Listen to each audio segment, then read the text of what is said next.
tout le monde, j'espère que vous allez bien. Et aujourd'hui je vous retrouve pour une vidéo qui ne sera pas un tuto, mais par contre je vais vous montrer les indispensables que moi j'utilise tout le temps en scrap. Donc après ce sont mes indispensables à moi, ça ne veut pas dire que vous êtes obligé de les avoir, mais je vous présente un peu globalement tout ce dont j'ai besoin à chaque projet, ce que je sors, ce qui est sur ma table et ce qui est à disposition. Du coup c'est parti.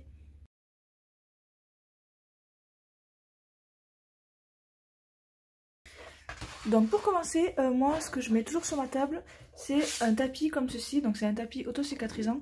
Celui-ci vient de chez Action. Auto-cicatrisant, ça ne veut pas dire que vous n'aurez pas de marque dessus, ça veut juste dire que vous pourrez recouper après. Du coup celui-ci vient de chez Action, c'est un format A3, il coûte vraiment pas grand chose. En plus il peut être utile parce que vous avez des graduations dessus. Alors moi personnellement je ne m'en sers pas du tout, des graduations, parce que je trouve qu'elles sont pas assez précises. Surtout quand on veut des 0,5 etc. Mais ça peut être pratique pour s'aligner. Du coup je vous conseille ceci, ça protégera bien votre plan de travail et vous pourrez faire plein de choses dessus. En plus il est en plastique, donc vous pouvez venir juste l'essuyer avec une lingette et du coup aucun problème.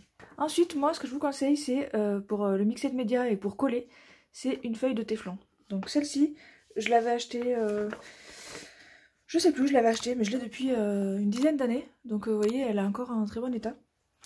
Juste un peu attaqué ici où j'ai dû gratter, je sais pas trop. Et en fait on peut faire tout ce qui est colle, mixer de médias, on peut mettre de l'encre, qu'on peut humidifier, on peut faire de la patouille avec. Et vous en avez, enfin à l'époque j'en avais trouvé une à Action au rayon pâtisserie. C'est juste des feuilles qui vont au four en fait. Sauf que ça ne se fait plus et impossible d'en trouver. Et voilà, dans les magasins spécialisés scrapbooking ça coûte assez cher. Je crois que cette feuille là elle m'avait coûté déjà 15 €. Et c'est une petite. C'est une A4. Donc ça c'est pour le plan de travail et pour patouiller etc. Ensuite, moi un indispensable du coup, je vais vous parler des outils pour couper. Donc moi j'ai plusieurs ciseaux, donc je vous les montre ici. J'en ai un grand. Alors pourquoi j'en ai un grand? En fait, quand on veut couper bien droit sur une longue distance, c'est plus pratique d'avoir une lame longue. Donc j'ai celui-ci. Et après j'ai celui-ci qui vient de chez Action, qui est justement court et qui sert à faire justement des toutes petites coupures quand on veut faire une petite pâte de collage. Voilà, on est plus précis avec ça. Donc ça coûte 1,50 € je pense chez Action. Donc il marche très bien, il suffit juste de le nettoyer régulièrement avec du dissolvant etc. pour enlever les traces de colle. Ensuite l'outil principal que j'utilise c'est le cutter. Donc là en l'occurrence c'est pas un cutter, c'est un scalpel. Le scalpel, alors celui-ci vient de chez Jiffy, je l'ai acheté il y a 10 ans, j'avais des lames avec, j'ai changé la lame 2 ou 3 fois et en fait il marche très bien, donc moi j'en suis très contente. Ici vous pouvez en dévissant là, enlever la lame, et les lames en général sont standards, donc alors faut que j'arrive à le remettre, voilà. Donc moi toujours dès que j'utilise un cutter, je remets le capuchon directement. On ne sait jamais qui peut arriver, un enfant, un animal, nous blesser, etc. Donc je remets toujours le bouchon. Ensuite, moi j'ai acheté l'année dernière cet outil-là. Donc c'est un ciseau, on va dire, de We Are Memory Keepers. Et en fait c'est un ciseau de précision aussi. Donc en fait, il a un ressort, du coup c'est pratique quand on veut faire des détourages, etc. Puisque ça se réouvre automatiquement en fait. Du coup la lame coupe extrêmement bien, il faut faire attention avec. Et pareil, je remets toujours le capuchon pour être sûr de ne pas avoir... qu'il soit bien protégé, etc. Moi, ce que je vous conseille avec celui-là, c'est de ne couper que du papier. Parce que la lame est hyper bien aiguisée. Et si vous coupez autre chose avec, comme du tissu ou autre chose, vous risquez d'abîmer la lame. Donc moi, je fais que du papier avec celui-là. Donc ça, c'était pour la découpe. À la main. Après, la découpe pas à la main, moi j'utilise ce massicot-là. Donc celui-là c'est un de We Are Memory Keepers, il me semble, oui, ici. Que j'ai acheté chez Craftelier. Je l'ai surtout acheté parce que il s'agrandit. Comme ceci, on peut le verrouiller. Et vous voyez, il a un... un plioir avec, fourni avec. Donc ici, il a des pâtés antidérapants qui fait que là je la pousse, vous voyez, elle ne bouge pas. Et il fait rainurage ici. Donc vous venez plaquer votre papier ici, vous mesurez, hop, ici 1 cm, en haut 1 inch. Vous mettez là et vous pouvez tracer. Le seul souci que j'ai avec ce massicot là, c'est qu'en fait il est pas droit. Alors certaines scrapeuses l'ont et il est très bien. Moi j'ai un souci avec le mien, je vais vous montrer. En fait, comme ça,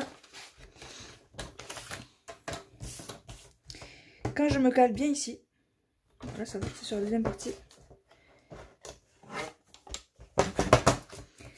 Là, dès que je dépasse la moitié du rainureur ici, en fait, vous voyez que quand je suis...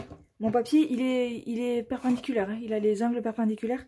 Quand je suis ici, en fait, bien plaqué, ben, en fait, la rainure n'est pas droite jusqu'en haut. Donc, en fait, c'est tordu. Donc, peut-être qu'il coupe droit, j'ai pas été plus choquée que ça. En tout cas, les rainures ne sont pas droites. Donc ça, c'est un petit peu embêtant. Donc, il faut bien choisir son massicot. Celui-ci m'a coûté une vingtaine d'euros, je crois.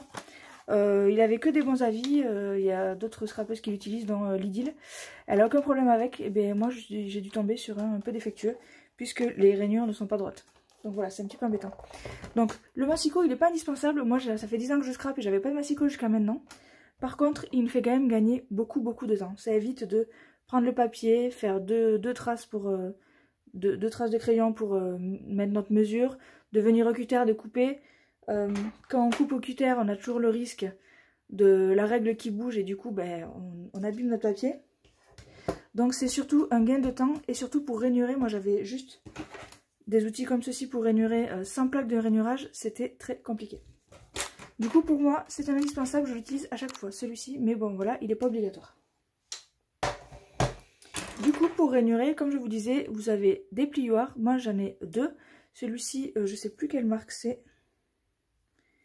Il ne doit pas avoir de marque. Il est un peu vieux, c'est pour ça que j'en ai racheté un chez Craftelier.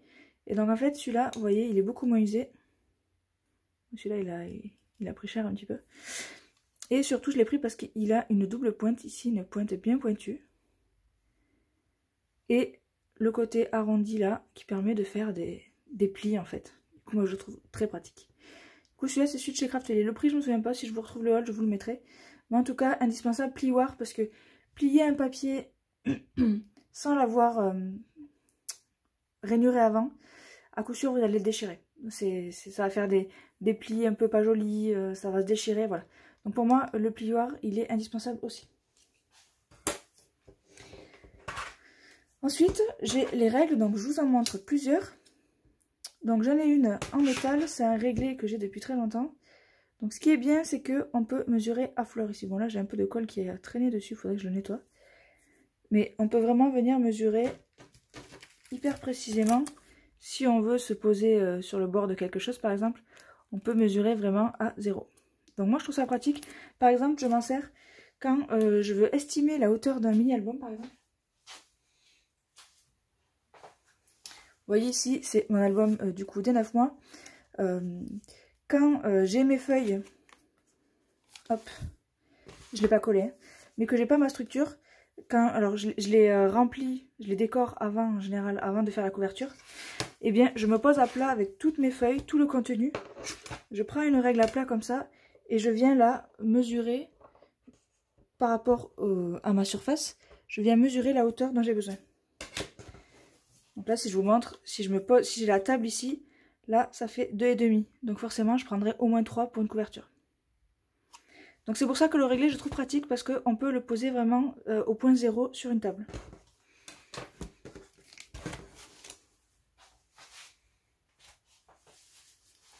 Et ensuite j'utilise ces deux règles là. Donc au début j'avais que la petite et un jour j'ai eu à faire une découpe sur une feuille 30-30 et j'avais pas de règle assez grande. Du coup celles-ci elles viennent de Cultura et pour moi elles sont indispensables. Parce qu'elles ont justement déjà un côté en plastique transparent, on peut bien mesurer à travers, voir le papier à travers. Et l'autre côté, il est en métal, ce qui fait qu'on peut couper avec le cutter sans abîmer la règle. Parce que les règles en plastique, en général, quand on passe le cutter, ben, on arrache des morceaux. Et donc, je vous l'ai déjà montré, l'autre gros avantage, c'est que comme elle est quadrillée dans tous les sens, on peut se placer hyper précisément pour découper. Tracer, pardon. Donc là par exemple, si je prends ce papier là, si je veux tracer Hop. Donc là c'est 5, 1, 1,5, 2, 2. Si je veux tracer à 2 cm, je me mets ici. Je m'aligne bien sur la ligne là. Hop. Et là j'ai plus qu'à tracer mon trait et je sais que je serai parallèle par rapport au bord. Et ça c'est hyper pratique. Donc quand on a deux bords, on peut forcément se mettre hop, ici, pile poil, et tracer des traits très droits. Donc c'est pour ça que celle-là, je la trouve trop bien. En plus, elle n'est pas très chère à Cultura, donc pour moi, c'est un indispensable aussi.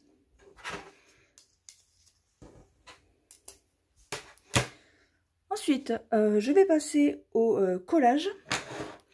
Donc là, attention, il y a du monde.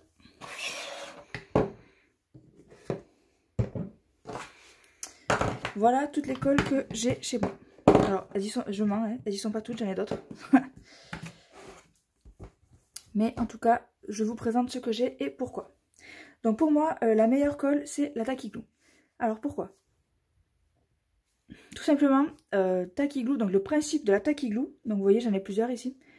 J'ai la Craftelier. Et j'ai aussi la Action, je crois. Oui, la Tacky Glue d'Action. Donc pour moi, la meilleure, c'est la Tacky Glue originale. Alors certes, elle est plus chère que les autres, ça, il n'y a pas de doute. Mais pour moi, le vrai principe de la Tacky Glue, donc Tacky, ça veut dire un peu collant, bon, vous allez me dire de la colle collante, c'est normal, mais ça veut dire un peu épais, un peu gluant. Et en fait, celle-ci, elle est top parce que elle a, déjà, elle tient debout. On peut la poser debout, donc elle a l'embout en bas. Du coup, on a toujours de la colle disponible en bas, alors que celle-ci, celle d'Action et celle de Craftelier, ben, soit vous achetez un support, soit vous essayez de les stocker à l'envers. Mais vous me voyez faire des fois dans les vidéos quand j'utilise celle-là, parce que celle-ci est vide, je tape sur la table comme une dingue pour faire tomber la colle. Franchement, c'est pas pratique. Faudrait revoir le bouchon, faudrait s'inspirer. Là, franchement, c'est vraiment, je trouve que c'est la mieux déjà parce qu'elle colle bien. Après, celle-ci colle très bien aussi, mais surtout pour la praticité. Et moi, j'ai pas envie d'acheter un support qui fait que je la mets comme ça, quoi. Là, je suis obligée d'enlever le bouchon, de remettre le bouchon pour la stocker comme ceci pendant que je suis en train de coller quelque chose. Alors que celle-ci, je laisse le bouchon là, je colle mon truc, j'ai juste à venir et à reposer. Et là, c'est réglé. Donc pour moi, celle-ci, c'est la mieux. Après, elle est dure à trouver en France. Quoique c'est un peu plus facile maintenant, mais ce tube, je l'ai depuis 5-6 ans, donc voilà, je m'en servais pas beaucoup. Mais la colle, celle-ci, pour moi, c'est la mieux. Du coup, Tacky Glue. Je n'aime pas celle de chez Action. Pourquoi? Alors, je l'ai mise dans ceci. Donc un pot, pareil, que je suis obligée de stocker à l'envers, hein, un pot de précision. Et en fait, elle est trop liquide. C'est pas une Tacky Glue. C'est ça qui me pose problème. C'est qu'en fait, elle est vraiment liquide. Et quand on positionne, bah, en fait, ça glisse. Du coup, je trouve pas ça très très pratique. Enfin, je la trouve pas terrible. Pour coller un truc par-ci par-là, oui. Mais pour tout coller, elle fait gondoler. Elle est trop humide, en fait. Ça va pas. Donc ça, ces colles-là, les Tacky Glue, je m'en sers pour coller tout ce qui est boîte, on va dire. Alors, si je vous trouve un exemple...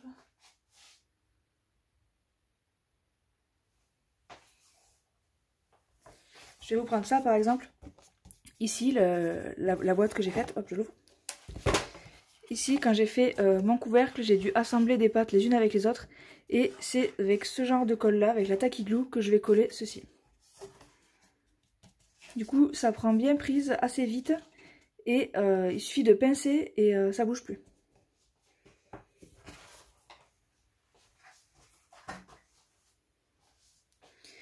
Ensuite, en type de colle, j'ai celle-ci. Alors, pourquoi j'ai celle-ci? Tout simplement, ça, c'est pour plutôt faire de l'art journal. Pour coller du papier, pour coller du papier transparent, je cherche le nom, du vélum, etc. Elle est très pratique. Franchement, elle colle bien, donc voilà. Juste, elle est sympa et elle met pas trop de temps à sécher, elle est pas trop liquide. Ensuite, j'ai la Glossy Accent. Donc à la base, moi, je m'en servais... Quand j'avais une entreprise où je faisais des bijoux, je faisais beaucoup de cabochons et je collais les cabochons en verre avec le Glossy Accent. Donc ce qu'il faut savoir avec le Glossy Accent, c'est que c'est une colle qui colle tout sur tout.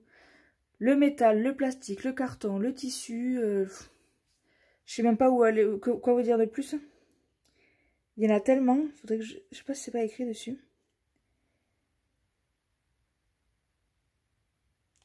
Non, c'est pas écrit. Parce qu'à la base, on s'en sert pour faire des effets gouttes d'eau.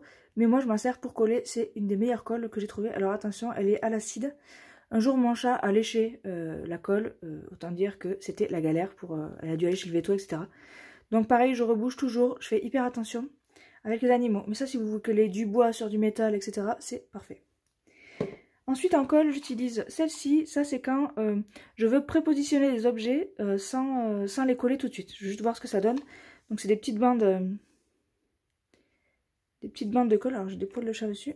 Hop. Vous voyez, c'est à chaque fois une petite bande de colle. Et du coup, voilà, je le mets sur l'objet à coller, je le positionne et puis je peux facilement le décoller. C'est du détachable. Celui-ci, c'est le Mae. Je l'ai trouvé à Cultura. Pareil, il n'a pas coûté très cher. Mais voilà, enfin, c'est pas très écologique parce que ça s'utilise très vite et souvent il n'y a pas de recharge. Du coup, c'est un peu dommage. Ensuite, pour coller, je voulais juste vous parler de ces tubes-là qui sont très pratiques pour faire de la précision quand on veut coller des petits die cut, etc. Des petits dies qu'on a découpés. Voilà, c'est juste là, en l'occurrence, le support que je vous montre. Du coup, il est pratique. Celui-ci vient de chez Craftelier, donc comme je vous dis, il y avait deux tailles l'une avec l'autre. J'ai utilisé que la petite pour l'instant. Ça me va bien. Alors ça se bouge, c'est pour ça qu'il faut le stocker à l'envers aussi. Parce que tant que la colle qui arrive là ne sèche pas, c'est bon. Mais si vous la laissez comme ça et qu'elle sèche, en fait ça se bouge. Donc c'est un peu galère à déboucher après.